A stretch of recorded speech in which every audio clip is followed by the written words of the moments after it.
देखिए जी, question number 15 में ये दे रखा है, a straight highway leads to the foot of a tower. A man standing at the top of the tower observes a car at an angle of depression of 30 degrees, which is approaching the foot of the tower with a uniform speed. 6 seconds later, the angle of depression of the car is found to be 60 degrees.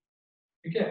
Find the time taken by the car to reach the foot of the tower from this point. इसका मतलब एक एक आदमी है और वो एक tower के ऊपर खड़ा हुआ है और वहां से आगे से एक हाईवे जाता है। हाईवे जो है वो टॉवर पर आकर खत्म हो जाता है।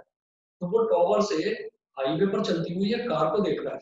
इस तरीके से आप देखिएगा, क्वेश्चन नंबर 15 है। क्वेश्चन नंबर 15 में देखिए टॉवर दे रखा है, तो मैंने बोल दिया ए, इसको बोल दिया बी, और ये हाईवे है। यहाँ पर हमने कहा कि ये 90 degree highway leads to the foot of a tower, मतलब हाईवे इस टॉवर के टावर तक पहुंचता है। यहाँ पर एक आदमी खड़ा हुआ एक कार को ऑब्जर्व करता है। तो वो ऑब्जर्व क्या करता है, a man standing at the top of the tower observes a car eight an angle of depression of 30 degree. तो 30 डिग्री का मतलब कहाँ पर होगा, वो दूर होगा।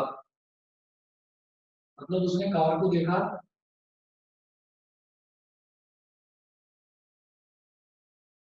ये जो एंगल ऑफ डिप्रेशन बनता है ये यहाँ बनता है हॉरिजॉन्टल के साथ। ठीक है बेटा, तो ये वाला एंगल बन गया 30 डिग्री। उसके बाद जो कार है वो लगातार आगे बढ़ती जाती है, वो फुट ऑफ द टॉवर इसकी तरफ जाती है। लेकिन 6 सेकंड्स बाद वो क्या देखता है कि कार पहले यहाँ पर थी, ए बी, इस पॉइंट को बोल दीजिए सी। फिर 6 सेकंड्स बाद कार यहाँ पर आ जाती है।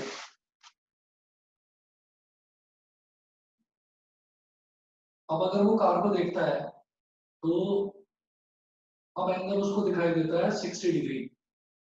बताइए बेटा, यहाँ तक समझ में आ गया? Yes sir. यहाँ तक सभी बच्चों को क्लियर है? Yes sir. ठीक है, तो इससे क्या समझ में आता है, जैसे ये वाला एंगल 30 डिग्री है तो फिर ये वाला एंगल भी 30 डिग्री होगा। ये पूरा का पूरा एंगल 60 डिग्री है तो ये वाला एंगल भी 60 डिग्री होगा।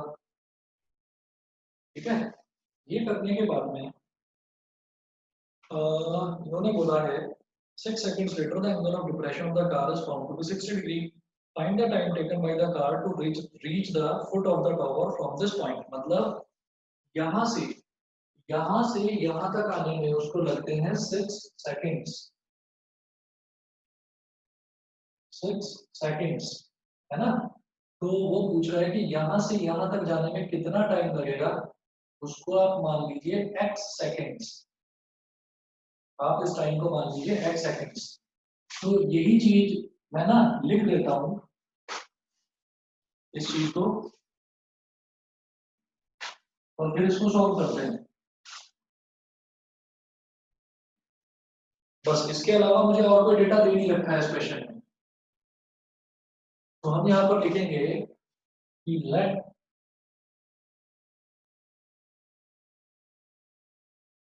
The time taken by the car to reach from D point to B point, from D to B, B x seconds। ठीक है, D पॉइंट से B पॉइंट तक कार को पहुंचने में हमने माना कि x सेकेंड्स लगते हैं। ठीक है, अच्छा, एंड लेट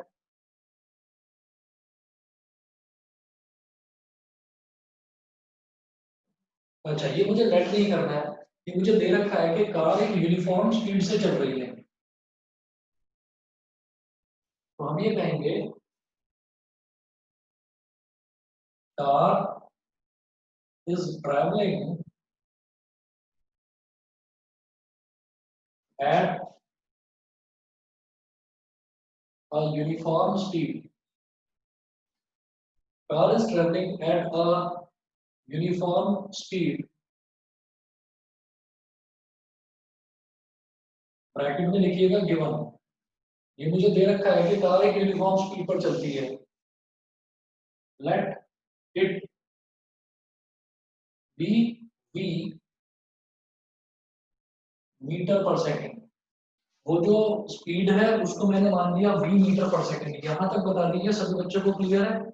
एक आदमी यहाँ पर टॉवर पर खड़ा होता है, एक हाईवे यहाँ पर ऐसे है, इस हाईवे पर एक कार चलती है जो टॉवर की तरफ आती है।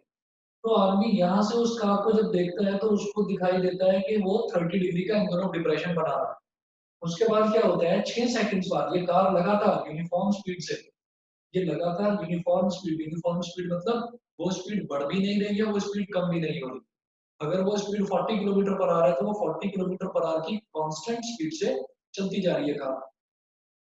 तो वो 6 सेकंड्स बाद ऑब्जर्व करता है कि एंगल ऑफ डिप्रेशन बढ़कर 60 डिग्री हो गया है।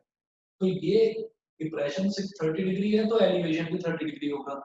Angle of elevation and angle of depression हमेशा इक्वल होते हैं। ये 30 डिग्री है तो ये भी 30 डिग्री होगा, ये टोटल 60 डिग्री है तो ये भी 60 डिग्री होगा। तो अब क्या हुआ, उसने देखा कि 6 सेकंड बाद उसका एंगल ऑफ एलिवेशन ये बढ़कर 60 डिग्री हो गया, पहली चीज। अब हमने कहा कि इस पॉइंट से फुट ऑफ द टॉवर तक पहुंचने में कार को कितना टाइम लगता है, ये पूछा जा रहा है। ये बताइए ये क्लियर है कि नहीं, कि पूछ क्या रहे हैं वो? Yes, sir. ये सभी बच्चों को क्लियर है? दिवस, विदुषी, श्रीजा बताइए। Yes, sir sir. मतलब हाइट पूछ सर। ये टाइम पूछ रहे हैं, टाइम, इसको मैंने x सेकंड्स मान दिया, ठीक है? Okay, sir. Yes, अच्छा, sir. और वो दे रखा है कि कार एक यूनिफॉर्म स्पीड से चल रही है तो यहाँ से लेकर यहाँ तक कार की स्पीड जो रहेगी वो कांस्टेंट रहेगी, उसको मैंने मान लिया v मीटर पर सेकंड, ठीक है? इसके बाद हम एक बिल्कुल बेसिक सा फॉर्मूला है, आप सब बच्चे जानते ही हैं। फॉर्मूला होता है speed is equal to distance upon time, ठीक है? तो speed is equal to distance upon time. तो अब आप ये देखिएगा कि speed is equal to distance upon time है, तो डिस्टेंस कितना हो जाएगा, d is equal to speed into time. ये सभी को क्लियर है? स्पीड इनटू टाइम हो जाएगा distance, Yes, Yes, sir. sir. ठीक है? अब मैं क्या करूंगा, in triangle A B D, छोटे triangle in triangle A B D tan 60 degree is equal to perpendicular upon base, यानी कि A B upon B D, A B upon B D. tan 60 degree क्या होता है, √3। ये जो A B है ये है हाइट ऑफ द टॉवर, जो कि मुझे दे भी नहीं रखी, तो इसको मैंने h मान लिया। हाइट ऑफ द टॉवर को हमने h मान लिया, तो यहाँ पर आप लिख दीजिए हाइट ऑफ द टॉवर हो गई h। और जो बी डी है, ये बी डी, ये लेंथ निकालनी है मुझे कि यहाँ से यहाँ तक का डिस्टेंस कितना है। तो आप ये देखिए यहाँ से यहाँ तक आने में x सेकंड्स लगते हैं विद वेलोसिटी v, तो डिस्टेंस कितना हो जाएगा, स्पीड इनटू टाइम, यानी कि v इनटू x। अगर ये आप लोगों को क्लियर है तो बताइए, आगे बढ़ूं मैं? Yes, sir. ठीक है? अच्छा, अब यहाँ से मैं h की वैल्यू निकालूंगा। मुझे नहीं है सर, मुझे नहीं है। नहीं समझ में आया? ये सर v into x कैसा है, मेरे को नहीं आया। हाँ, दोबारा देखो, bt का मतलब क्या है कि b से लेकर d तक का डिस्टेंस, d से लेकर b तक टाइम कितना लगता है, x सेकंड्स, और वेलोसिटी तो फिक्स है v। तो वेलोसिटी यानी कि स्पीड इनटू टाइम, तो स्पीड कितना है v और टाइम कितना है x seconds, v into x, ये डिस्टेंस आ गया vd। Okay sir. बताइए समझ गए? अनुभव? यस। अनुभव क्लियर है? अनुभव, नव्या सर बताओ क्लियर है? दिवस? यस सर क्लियर है सर। मैंने कल आपको सिलेबस और वो भेज दी थी डेट शीट। हाँ, वो मेरे को मिल गया बेटा, डेट शीट भी मिल गई। 24 तारीख को एग्जाम है ना? हाँ सर, अभी सबकी वो पता नहीं चली, 24 तारीख को एग्जाम है मैथ्स का। डोंट वरी, देख लिया मैंने, करा दूंगा। रियल नंबर में डाउट है ना तुम्हें? यस सर, रियल नंबर से डाउट। हाँ, मैं करा दूंगा, चिंता ना करो। अब देखिएगा ये h कितना हो जाएगा, h is equal to √3 dx, इसको बोल दीजिए इक्वेशन नंबर 1। फिर दूसरा triangle, in triangle A B C, बड़ा वाला ट्राइंगल। तो बड़े ट्राइंगल में क्या है, tan 30 डिग्री। देखिएगा tan 30 degree is equal to A B upon B C, B upon B C. तो tan 30 डिग्री होता है 1/√3। और ए बी कितना है, ए बी तो हाइट सर आपकी वीडियो, हाँ क्या कह रहे हो, आपकी वीडियो। हाँ वो आ जाएगी।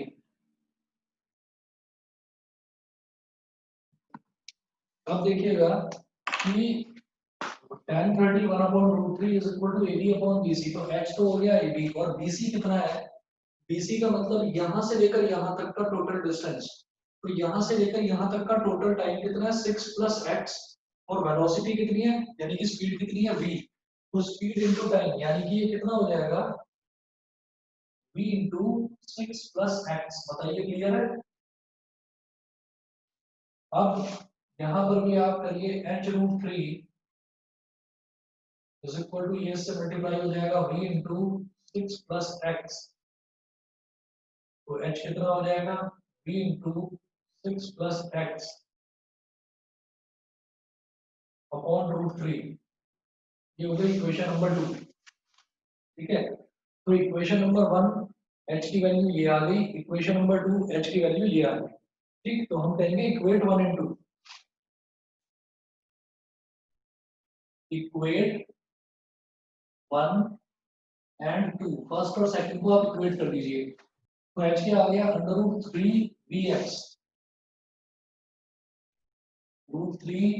vx, और ये क्या आ गया, v 6 + x upon √3, v 6 + x upon √3। देखिए e से तो v कैंसिल आउट हो गया, इस √3 को इधर ले आओ तो √3 इंटू √3 क्या हो जाएगा, 3, और ये क्या है x, तो ये हो गया 3x is equal to 6 + x। x को इधर ले आओ, 3x - x is equal to 6, 2x is equal to 6, x is equal to 3 seconds. बताइए समझ में आया कि नहीं। मुझे x से तो निकालना था कि यहाँ से और टॉवर के फुट तक आने में कितना टाइम लगेगा उसको, 3 सेकंड्स। बताइए समझ में आया कि नहीं। Yes sir. Yes, sir. तो आप ये देखिए, ना मेरे को कोई डिस्टेंस दे रखा है, ना मुझे टॉवर की हाइट दे रखी है, सिर्फ एंगल्स और सिर्फ इतना सा टाइम। इससे मुझे ये पता चल गया कि टाइम कितना निकल, ये वाला टाइम कितना लगेगा। ये होती है एप्लीकेशन ऑफ ट्रिग्नोमेट्री। ट्रिग्नोमेट्री की हेल्प से ये प्रैक्टिकल क्वेश्चंस हम सॉल्व कर सकते हैं। ठीक है, चलिए जी, क्वेश्चन नंबर 15 अगर क्लियर है तो मैं नेक्स्ट देखता हूँ क्वेश्चन नंबर 14। क्वेश्चन नंबर 14 समझिएगा। क्वेश्चन नंबर 14 में क्या गिवन है, 1.2 metre tall girl spots a balloon moving with the wind in a horizontal line at a height of 88.2 meter from the ground, 88.2 meter from the ground। ठीक, तो जरा question जो है वो अच्छे से समझिए। मैं इसका डायग्राम बनाता हूँ, यही क्वेश्चन नंबर 14 का डायग्राम मैं इधर बना रहा हूँ, समझिएगा। क्वेश्चन नंबर 14 में मैंने बोला कि ये ग्राउंड है, ये ग्राउंड है, ठीक है। यहाँ पर एक लड़की खड़ी हुई है जिसकी हाइट है, एक गर्ल यहाँ पर खड़ी हुई है, इसकी हाइट है 1.2 मीटर, 1.2 मीटर। तो ये गर्ल है, इसको मैंने बोल दिया ए और बी। ये यहाँ से एक बलून को, फिगर दे रखी है, हम उसको जरा ट्रायंगल्स की फॉर्म में बना लें ताकि आपको आसानी से समझ में आ जाए। ये यहाँ से एक बलून को स्पॉट करती है, तो एक बलून है जो यहाँ पर उड़ रहा है, इस जगह बलून है। इसने बलून को स्पॉट किया और देखा कि एंगल बन रहा है 60 डिग्री। फिर क्या हुआ, कि बलून सेम हाइट पर रहते हुए बलून हॉरिजॉन्टली ऐसे ऐसे ऐसे ऐसे उड़ता हुआ चला गया। मतलब उसकी जमीन से ऊंचाई तो सेम रही, जमीन से हाइट तो सेम रही, लेकिन वो इस तरीके से चलता चला गया। तो थोड़ी देर बाद वो ऑब्जर्व करती है लड़की, वो बलून यहाँ पहुंच गया, इधर, और अब उसने ऑब्जर्व करा इसी सेम पॉइंट से, तो अब एंगल ऑफ एलिवेशन हो गया, रिड्यूस हो गया, और एंगल ऑफ एलिवेशन हो गया 30 डिग्री, सॉरी, हाँ 30 डिग्री। बताइए सबको समझ में आता है कि नहीं? बताइए एक चीज Yes, क्लियर है sir. कि नहीं? Yes, sir.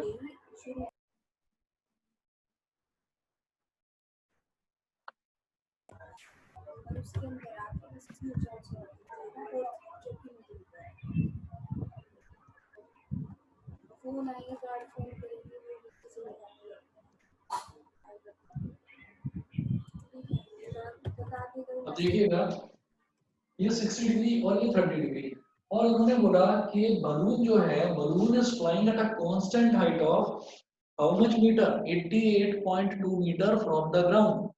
ठीक है, 88.2 मीटर फ्रॉम द ग्राउंड, मतलब यहां से अगर ग्राउंड की हाइट देखी जाए, इसको तो ऐसे कर दो, तो वो टोटल 88.2 है, तो आप यहां से लेकर यहां तक तो बेटा 1.2 बोल देंगे, क्योंकि गर्ल की हाइट 1.2 है। ठीक है, और यहां से लेकर यहां तक कितनी हाइट बची फिर बताओ, बताइए भाई। 9.2 meters. एक मिनट हो, ग्राउंड से बलून की हाइट दे रखी है 88.2 मीटर, तो लड़की जो है उसकी हाइट है 1.2 मीटर, तो यहां से लेकर यहां तक कितनी हाइट बची, 87 metre.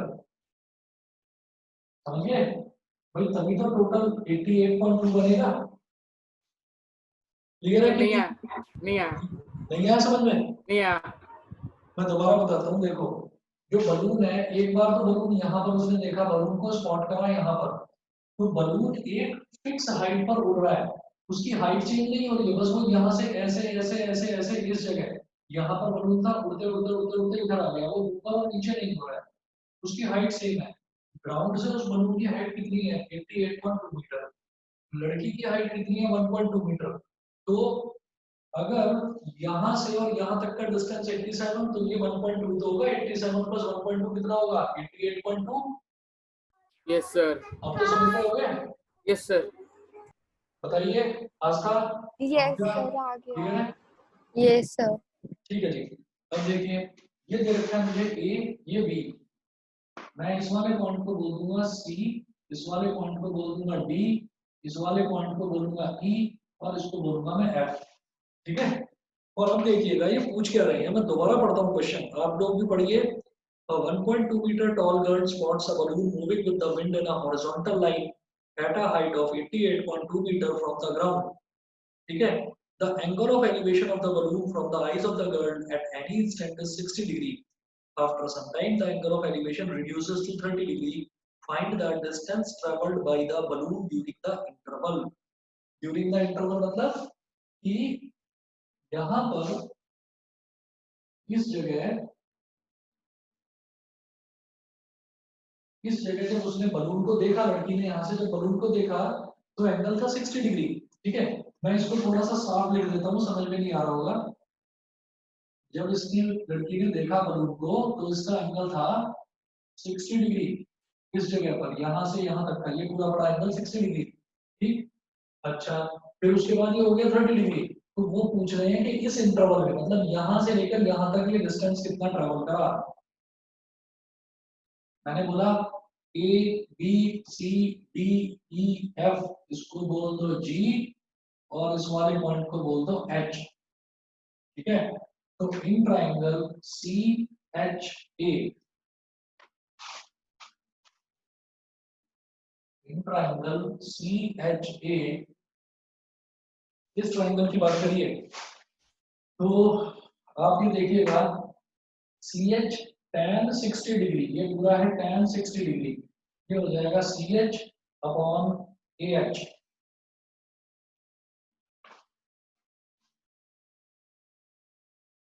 tan 60 degree is equal to CH upon AH.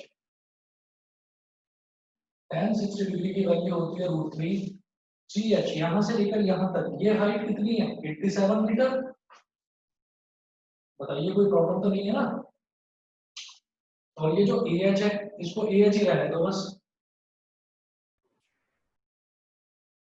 तो A H root three is equal to 87। तो ए एच कितना हो गया, ए एच की वैल्यू हो गई 87 अपॉन रूट थ्री। इसको बोल दीजिए बेटा इक्वेशन नंबर 1। ये मेरे पास ए एच की वैल्यू आ गई, ठीक है।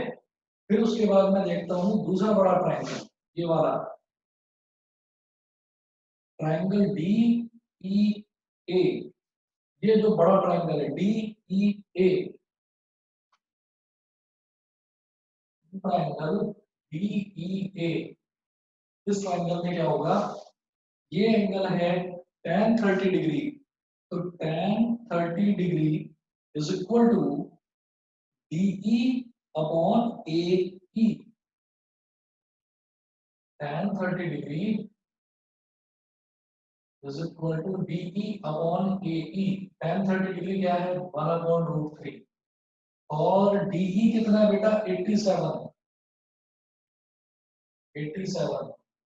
अपॉन AE कितना है मुझे नहीं पता। तो AE इंटू 1 यानी कि AE 87 इंटू रूट 3 मतलब 87 रूट 3। ठीक है, ये हो गई हमारी इक्वेशन नंबर 2। यहाँ तक सभी बच्चों को क्लियर है? Yes sir. अब आप ये समझ रहे होंगे कि मुझे डिस्टेंस कौन सा निकालना है, मुझे यहाँ से लेकर यहाँ तक वाला डिस्टेंस निकालना है। यहाँ से लेकर यहाँ तक, तो ये डिस्टेंस क्या है एच ई। और ये डिस्टेंस कैसे निकाला जाएगा आप खुद देखिए। एच ई कैसे निकालेंगे, पूरा जो डिस्टेंस है ए ई माइनस ए एच कर दो तो एच ई आ जाएगा।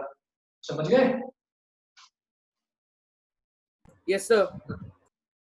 ठीक, मैं इधर कर रहा हूँ इस तरफ, ये मिटाकर इस तरफ कर रहा हूँ उसको।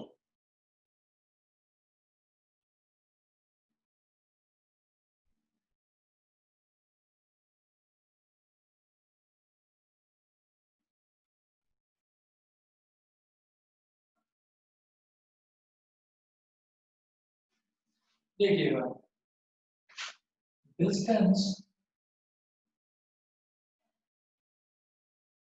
traveled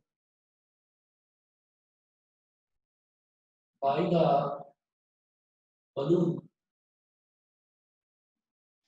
distance travelled by the balloon. Balloon ने जो ये डिस्टेंस ट्रेवल करा है कितना H E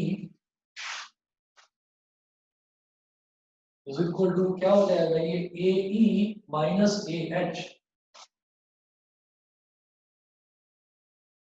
A E minus A H. और ये पूरा डिस्टेंस ए ई मैं कैलकुलेट कर चुका हूँ 87 रूट 3 माइनस ए एच यानी कि ये वाला डिस्टेंस ए एच कितना है 87 अपॉन रूट 3।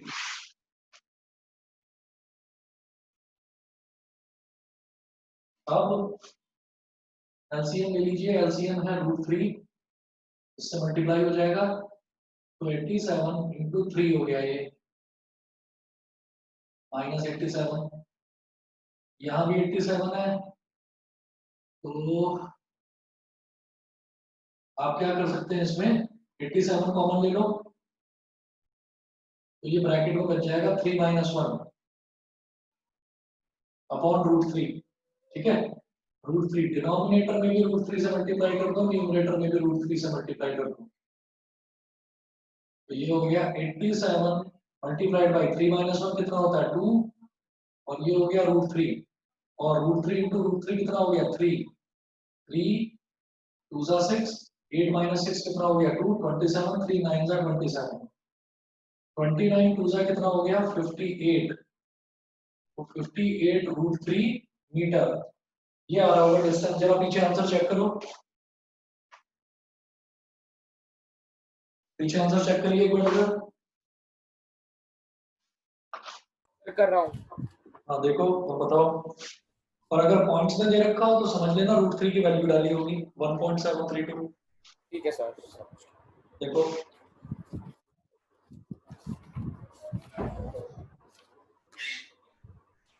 सर इसमें आ रही है 14 की 58 अंडर रूट 3 सही है हमारी। ठीक है ना, 58 रूट 3 मीटर। सभी बच्चों को अगर समझ में आ गया तो फिर मैं अगला क्वेश्चन देखूं। सर एक मिनट नोट कर लूं। हाँ नोट कर लीजिए। सभी बच्चों को समझ में आ गया है? यस सर, आ गया। Yes, sir. Yes, sir. Yes, sir. ठीक है, इसके बाद इससे पहले वाला क्वेश्चन देखते हैं। श्रीजा क्लियर है? Sir. Yash Yes, sir. Clear है? Yes, sir. Okay Ruchir Yes, sir. ठीक है। चलिए जी, अब इससे पहले वाला क्वेश्चन देखते हैं, क्वेश्चन नंबर 13। क्वेश्चन नंबर 13 में क्या है देखिए, यहाँ पर एक लाइट हाउस दे रखा है, लाइट हाउस की बात करनी है। As observed from the top of a 75-meter high lighthouse from the sea level। ठीक है, क्या होता है, समुद्र जो होता है, समुद्र में कितने शिप्स आ रहे हैं, कितने शिप्स जा रहे हैं, तो उसको चेक करने के लिए समुद्र के किनारे एक लाइट हाउस लगा रहता है। लाइट हाउस मतलब बहुत ऊंचा टॉवर होता है, उसके ऊपर लाइट लगी रहती है, वो चारों तरफ फोकस करके देखती रहती है कि कौन सा शिप आ रहा है, कौन सा शिप जा रहा है, वो चेक करता है। अच्छा, so as observed from the top of a 75-meter high lighthouse from the sea level, the angles of depression of two ships are 30 degree and 45 degree। मतलब दो शिप्स को देखते हैं ऊपर से, लाइट हाउस से देखते हैं तो दो शिप्स दिखाई देते हैं, एक का एंगल ऑफ डिप्रेशन है 30 डिग्री और एक का 45 डिग्री। ठीक है, आप समझ जाएंगे कि 30 डिग्री वाला दूर है और 45 डिग्री वाला नजदीक है। मेरी बात समझ में आ गई भाई? 30 डिग्री ये वाला एंगल है, तो 30 डिग्री वाला यहाँ से लेकर जैसे ऐसे ये लाइट हाउस है, ये ऑब्जर्व करा, तो ये एंगल छोटा है तो इस वजह से दूरी ज्यादा है। तो जिसका एंगल बड़ा होता है, जिसका एंगल बड़ा होता है तो दूरी कम होती है, ये दूरी कम होती है। तो एक बन रहा है 30 डिग्री का एंगल बना रहा है और एक 45 डिग्री का। If one ship is exactly behind the other, अगर एक शिप दूसरे शिप के exactly पीछे है, दाएं बाएं नहीं है, ठीक है। If one ship is exactly behind the other on the same side of the lighthouse के same side, क्योंकि लाइट हाउस तो यहाँ लगा हुआ है, ठीक है, इस तरफ भी हो सकता है शिप, इस तरफ भी हो सकता है, पर सेम साइड पर ही है और एक के पीछे एक है just. Find the distance between the two ships. मुझे लगता है क्वेश्चन आप लोगों को समझ में आ गया होगा जहां तक है। यहाँ पर जो मुझे दे रखी है कंडीशन, उसके हिसाब से मैं डायग्राम बनाऊंगा, ये सारा मिटा रहा हूँ।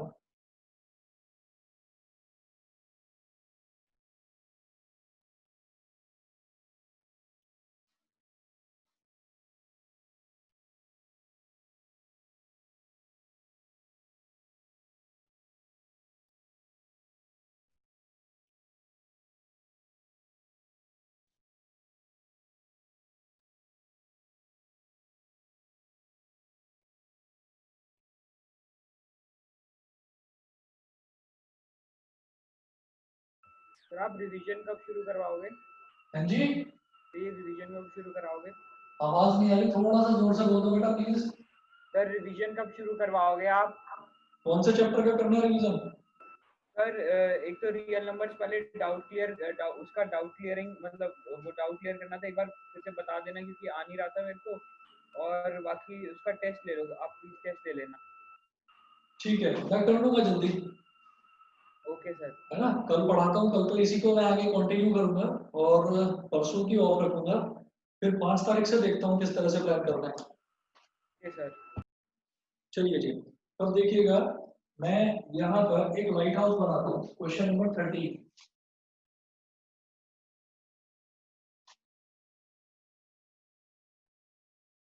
आप समझिए कि यहाँ पर एक लाइट हाउस है ऊपर,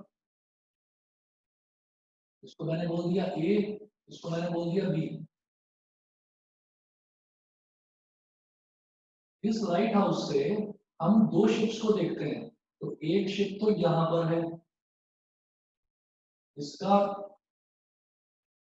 एंगल ऑफ डिप्रेशन वो दे रखा है 45 डिग्री, ठीक है। तो इसका मतलब ये भी 45 डिग्री हो जाएगा। यहाँ पर एक शिप है ए बी, यहाँ 90 डिग्री बनेगा, इस वाले पॉइंट को बोल दो सी। फिर यहीं से एक दूसरा शिप जो इसके एग्जैक्टली पीछे है,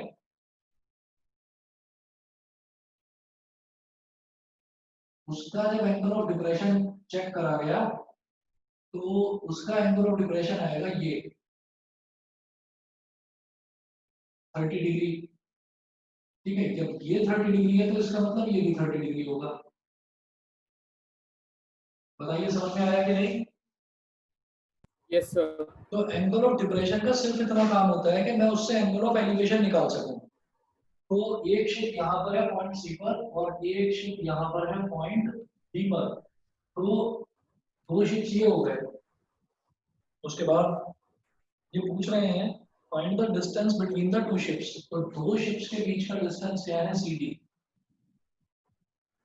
दो शिप्स के बीच का जो डिस्टेंस है सी डी, उससे ये पूछा जा रहा है कि आप ये बताइए ये कितना होगा।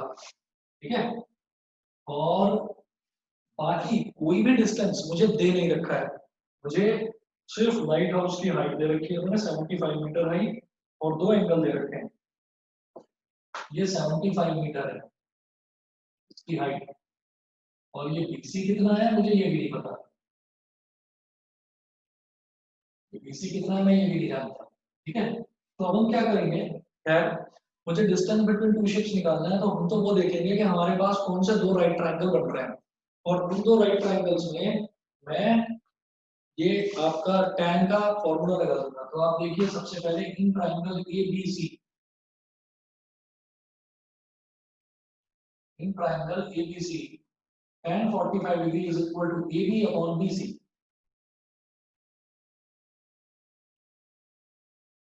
tan 45 degree is equal to A B upon B C.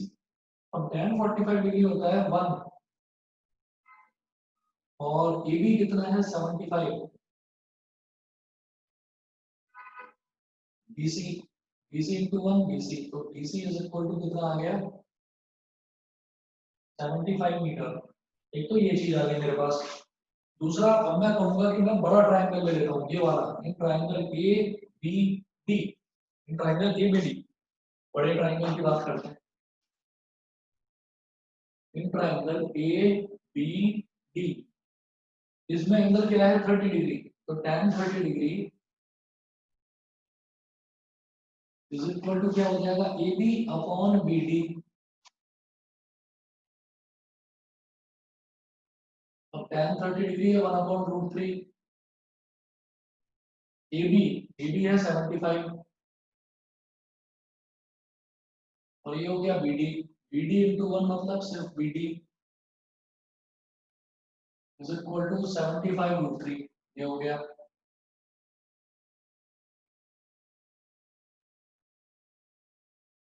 अब देखिएगा BD आ गया BC आ गया। अब हमसे ये पूछा जा रहा है कि आप CD बताइए, मतलब दोनों शिप्स के बीच में डिस्टेंस कितना है ये बताइए। तो सीधा सीधा है CD इज इक्वल टू कितना हो जाएगा, ये जो टोटल डिस्टेंस है BD इसमें से ये छोटा वाला डिस्टेंस BC इसको सब्ट्रैक्ट कर दो। तो BD माइनस BC,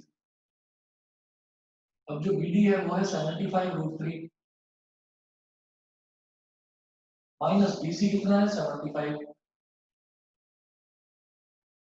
75 ले लिया कॉमन तो ब्रैकेट में क्या बचेगा under root 3 minus 1 metre.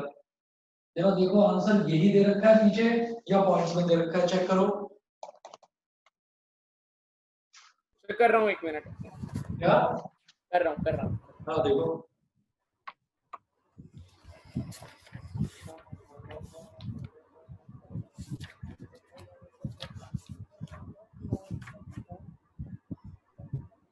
Sir ये दे रखा है 75। तो ये 12 क्वेश्चन नंबर 30 हुआ। इसके बाद जो शुरुआत के 12 क्वेश्चन हैं वो आप लोग करिए और भाई करके मेरे को होमवर्क भेजिएगा। और कल भी शाम को सेम टाइम पर आपकी क्लास होगी रात को 8 बजे, ठीक है। और परसों का मैं ऑफ रखूंगा, ठीक। तो कल भी सभी बच्चे ऑनलाइन आ जाइएगा और ये होमवर्क करिए और होमवर्क करके मेरे को भेजिएगा, व्हाट्सएप करिए, क्योंकि ये इसके 10-12 क्वेश्चंस बचे हुए हैं, ये कर दीजिए फिर ये चैप्टर फिनिश है, फिर मुझे इसको करने की जरूरत नहीं है, ठीक है। Excuse me sir. हाँ जी बताइए। सर ये पूरी एक्सरसाइज करनी है होमवर्क में? और नहीं तो क्या। Okay sir. 13, 14, 15, 16 4 क्वेश्चन हमने कर लिए, सारे एग्जांपल हमने कर लिए। अब Yes, 12 sir. क्वेश्चंस हैं, करो आप जितने भी हो जाए मैक्सिमम। मैं तो कहता हूँ सारे करो ट्राई, बहुत Okay. इंटरेस्टिंग है। सर एक चीज पूछ लूं? हाँ बताओ। गुस्सा मत करना प्लीज।